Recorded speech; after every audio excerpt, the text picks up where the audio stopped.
জানেন আপনি যখন মারা যাবেন মুনকার নকির আসার আগে আরেকটা ফেরেশতা কবরে আসবে যার নাম রুমন।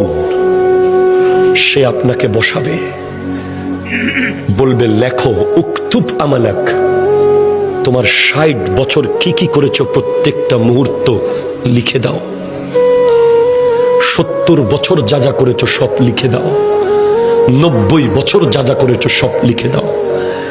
আপনি জীবনে একটা বাজারের লিস্ট লেখেন নাই, আপনি জীবনে একটা দোকানের হিসাব লেখেন নাই, আপনি ট্যালেন্ট ছাত্র ছিলেন, শুধু লিখতে বিরক্ত লাগে বলে আপনি ফার্স্ট ক্লাস পান নাই কলেজে ইউনিভার্সিটিতে। আপনাকে ৬০ বছরের লেখা লিখতে হবে। প্রশ্ন করবেন, এই ফেরেশতা কালি কোথায় পাবো এত? বলবে মুখের থুতুকে কালি বানাও।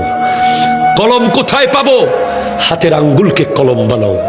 কাগজ কোথায় পাবো? গায়ের কাফনকে কাগজ বানাও। লিখে দিতে হবে। নামাজ পড়েছেন, কলম চলবে দ্রুত।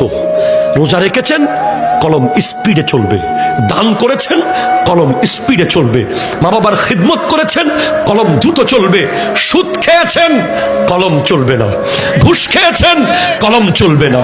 জুলুম করেছেন, কলম চলবে না। মিথ্যা বলেছেন, কলম চলবে না। নাটক দেখেছেন, কলম চলবে না। বাটপারি করেছেন, কলম চলবে না। নামাজ পড়েন নাই, কলম চলবে না।